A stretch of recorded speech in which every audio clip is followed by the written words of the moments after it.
Hello and welcome everyone. In today's video, I am going to share with you 5 games of some really strong players who got checkmated very early in the game. This checkmate might not come in your games, but these are going to be really interesting because this checkmating patterns might help you to get that same tactical idea and you can use it in your games as well. So let's get started.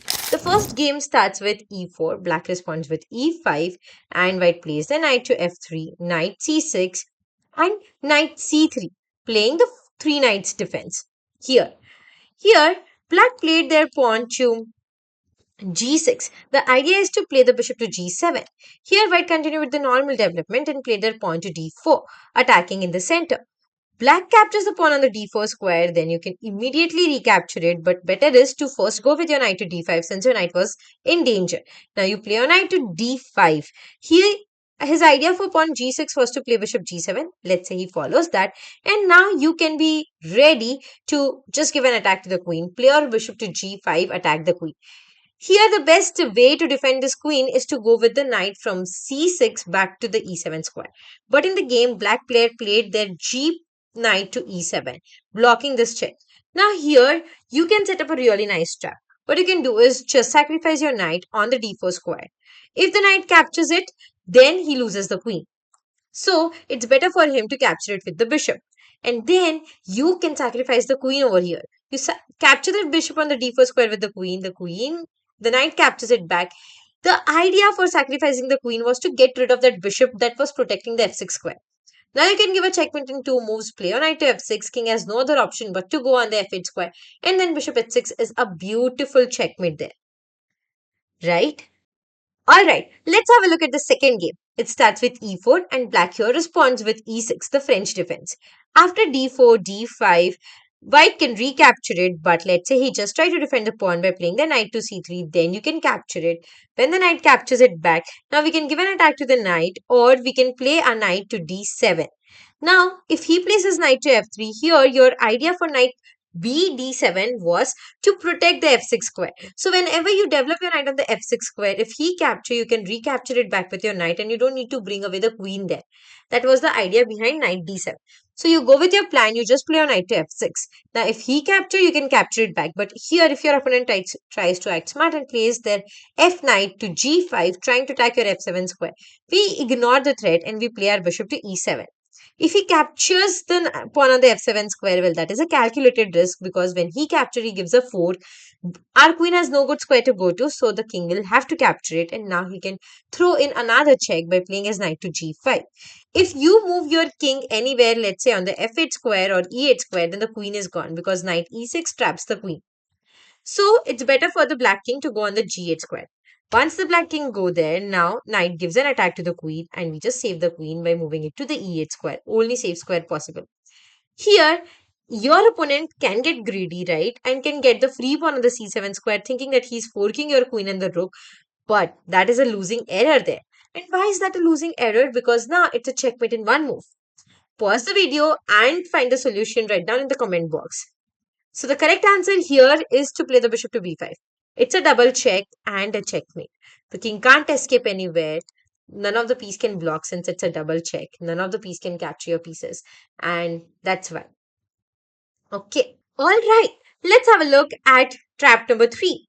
So it starts with e4, black responds with e5, knight f3, knight c6, bishop c4, the normal Italian game. And here, if your opponent plays knight to f6, then you can immediately go and attack in the center by playing your pawn to d4.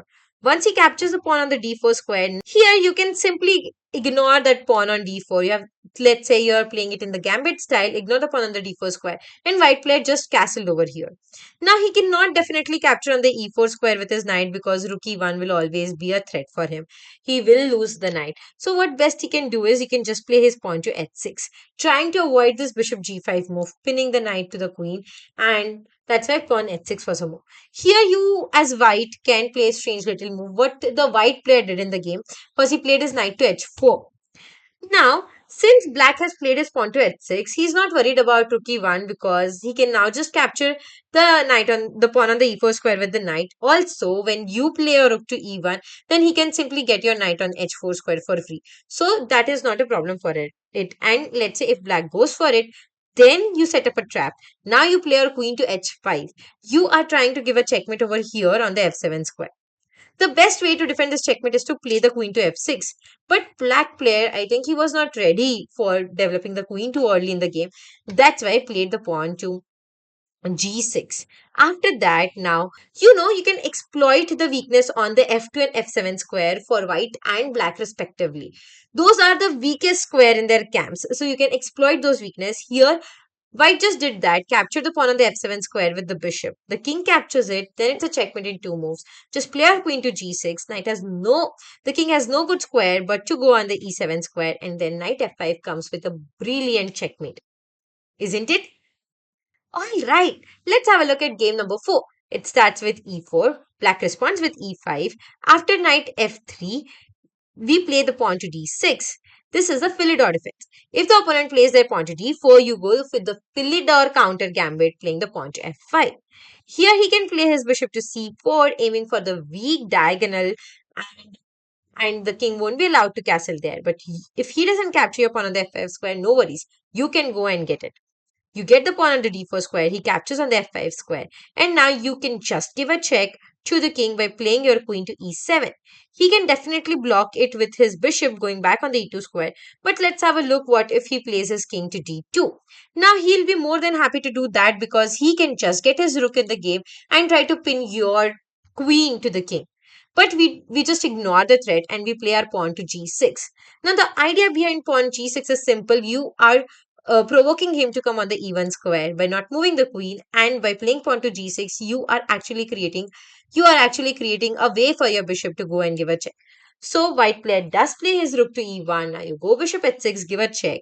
The king has no option but to come up. Let's say he goes on the d3 square. Now you give a check, another check by playing your bishop to f5. The king has to capture the pawn. Then we bring back the bishop. Look how smartly these bishops were cutting the way of the king. So now you give a check, the king cannot go anywhere, has to come up, and then pawn to c6 is a fantastic checkmate over there. All right, let's have a look at the last game, the fifth game. Starts with e4 and black responds here with knight to f6, the Philidor defense. Now you can just push your pawn up and give an attack to the knight. The knight goes to d5 square. Now you can give some protection to the e5 pawn by playing your knight to f3. This pawn is advanced. The e pawn is advanced, and opponent might try to give an attack. So black player here played their pawn to d6. We ignore the threat. We first play our bishop to c4, attacking the knight.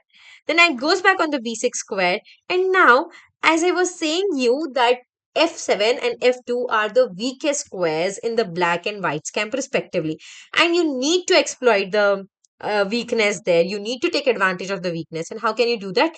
Just give away a bishop on the f7 square, and the king is kind of forced to capture it. Let's say he do that, then let's say he does that, then you can go with your knight to g5, give a check. Players usually are not comfortable to bring out the king in the open by playing the king to g6, and going on the e8 square would cause this pawn, and look at all the position for the black would be completely grand. So here black player decided to go back with his king on the g8 square, and then now you can throw in your another attack. Just play your queen to f3, aiming for a checkmate here. Only way to defend this checkmate is to play the queen to e8, and now we play the killer pawn e6. Here, the best defense for black is to play the pawn to g6. But in the game, black played their pawn to h6. But that doesn't help because that is not creating any space for your king to move. Now you can just play your queen to f7, give a check. Queen has to capture it, and pawn f7 is a beautiful checkmate. If he would have played his pawn to g6 here instead of pawn to h6, then he was actually creating a room for his king to go. After queen f7, pawn f7, king could have gone to g7 square. Or later you can also try to play a pawn to bishop to h6, attacking this knight. And that was a good position for black to do. But that did not happen in the game. So see how the strong players also can fall for some traps like this. I hope this video would have been instructive for you, and I hope you like this video. For more such amazing tricks and traps, stay tuned with us. Till the time, please hit the like button, subscribe to our channel, and share with your chess friends. Thank you.